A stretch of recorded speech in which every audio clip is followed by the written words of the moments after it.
اس کا پہلا شعر ہے: بے اعتدالیوں سے سبک سب میں ہم ہوئے، جتنے زیادہ ہو گئے اتنے ہی کم ہوئے۔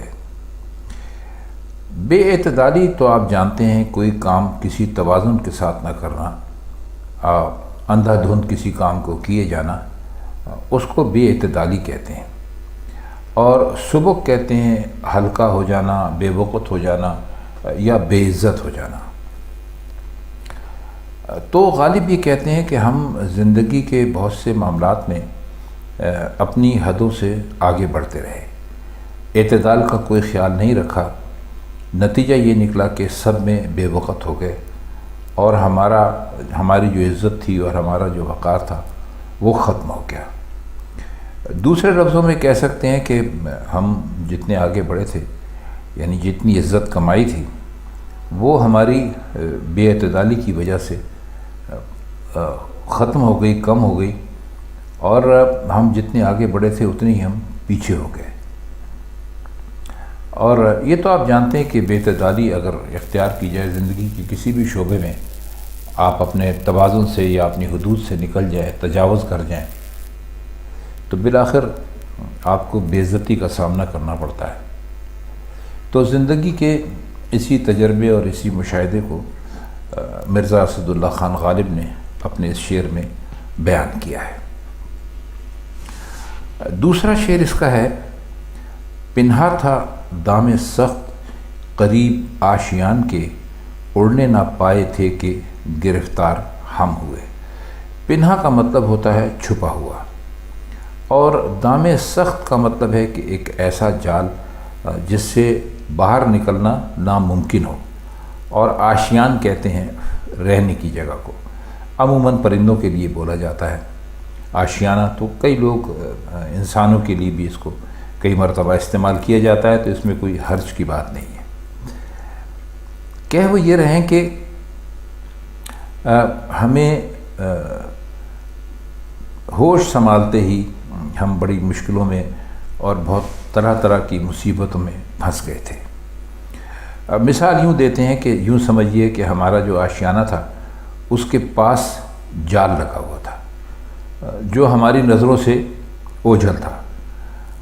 ابھی ہم پر ہی تول رہے تھے، اڑے نہیں تھے کہ اس جال میں پھنس گئے۔ مطلب یہ کہ جب بچپن کا یا لڑکپن کا دور گزر گیا، جوانی کا دور قریب آیا، وہ دور جس میں انسان اپنے ارادے پورے کرتا ہے، یا جو کچھ زندگی میں اس کی خواہشات ہوتی ہیں، جو حسرتیں ہوتی ہیں، ان کو نکالنے کی کوشش کرتا ہے، تو وہ کہنے لگے کہ ہم پر وہ سارا وقت نہیں آیا، اور ہمیں ہوش سنبھالنے سے پہلے ہی ہم طرح طرح کی مصیبتوں میں پھنس گئے۔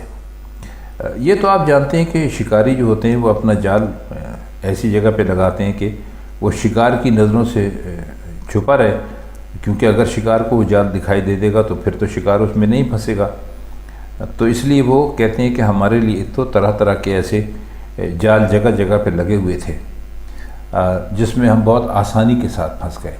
اصل میں کہنے کا مقصد ان کا یہ ہے کہ انسان کو کچھ پتہ نہیں ہوتا کہ کل اس کے ساتھ کیا ہو جائے گا۔ تقدیر کے اوپر آدمی چلتا ہے، تو وہ کہتے ہیں کہ ہمارا جو مقدر تھا وہ انتہائی خراب تھا، اور ہم سمجھ ہی نہیں سکے بہت ساری باتوں کو، اور ہم اپنے اسی زوم میں تھے کہ ہماری جوانی ہے یا ہم بہت ہی مزے میں زندگی گزاریں گے، لیکن ہمیں اس چھپے ہوئے جال کا کوئی پتہ نہیں تھا کہ جس میں ہم پھنسنے والے تھے۔ چنانچہ ہم اس میں پھنس گئے، اور ابھی ہم اڑنے کی کوشش ہی کر رہے تھے تو اس جال نے ہمیں اپنے اندر لے لیا۔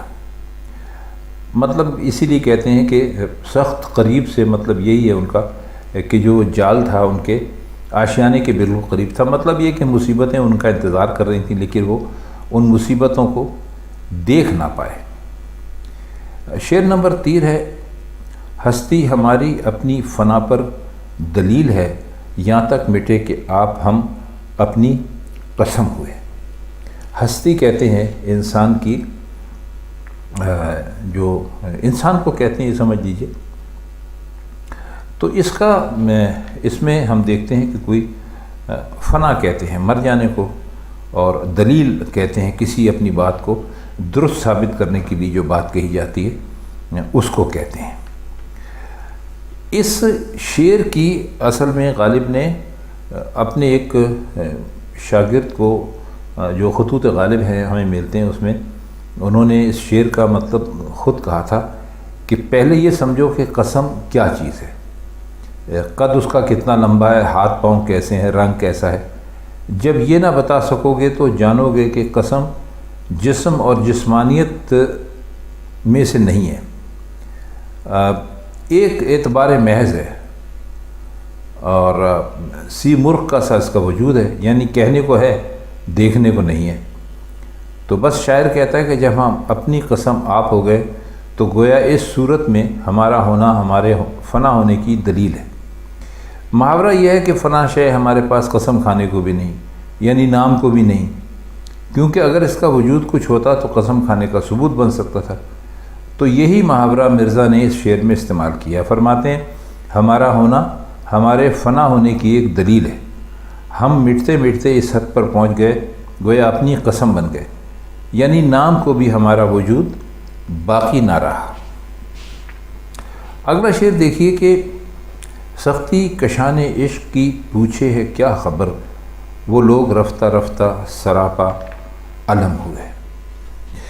سختی کشان عشق کہتے ہیں وہ لوگ کہ جنہوں نے عشق کی سختیاں جھیلی ہوئی ہوں، عشق کی سختیاں کھینچی ہوئی ہوں، کاٹی ہوئی ہوں، اور رفتہ رفتہ آپ جانتے ہیں دھیرے دھیرے آہستہ آہستہ، اور سراپا سر سے پیر تک علم کہتے ہیں غم کو۔ تو شعر کا مطلب کرتے ہوئے یہ کہا جا سکتا ہے کہ جن لوگوں نے عشق کی سختیاں جھیلی ان کے بارے میں کیا پوچھتے ہو، وہ لوگ رفتہ رفتہ گھلتے گھلتے سراپا رنج اور غم ہو گئے۔ جس طرح رنج و غم کا کوئی وجود دیکھنے میں تو نہیں ہے، تو اسی طرح عاشقوں کا وجود بھی عشق کی سختیاں برداشت کرتے کرتے غائب ہو گیا ہے، تحلیل ہو گیا ہے، ختم ہو گیا ہے۔ شعر ہے کہ تیری وفا سے کیا ہو تلافی، کہ دہر میں تیرے سوا بھی ہم پہ بہت سے ستم ہوئے۔ تلافی کا مطلب ہوتا ہے بدلہ، یعنی اگر کسی کا کوئی نقصان ہو جائے اور اس کو بدلے میں کچھ دے دیا جائے تو اس کو تلافی کہتے ہیں۔ دہر کہتے ہیں دنیا کو۔ تو فرماتے ہیں کہ اے محبوب، زمانے میں محض تیری ہی طرف سے ہم پر ظلم و ستم نہیں ہوئے، تیرے علاوہ بھی ہمیں کئی قسم کے ظلم و ستم سے واسطہ پڑتا رہا۔ اگر تو وفاداری کا پابند ہو جائے تو تیرے ظلموں کی تلافی تو ہو جائے گی، لیکن تیرے علاوہ جو ہم پہ ظلم ہوئے ان کی تلافی کون کرے گا۔ آئیے شعر دیکھیے۔ لکھتے رہے جنوں کی حکایات خوچکاں، ہر چند اس میں ہاتھ ہمارے قلم ہوئے۔ حکایت کہتے ہیں کہانی کو یا اپنے حال کو، انہوں نے یہ لکھا ہے، یعنی کہتے ہیں کہ ہم جو حکایات خوچکاں تھیں جن سے خون ٹپک رہا تھا، مطلب انتہائی رنج اور غم کے جو واقعات گزرے تھے اس کے بارے میں کہتے ہیں کہ ہم نے تو یہ لکھ دی ہیں، حالانکہ یہ لکھنے میں ہمارے ہاتھ کٹ گئے ہیں۔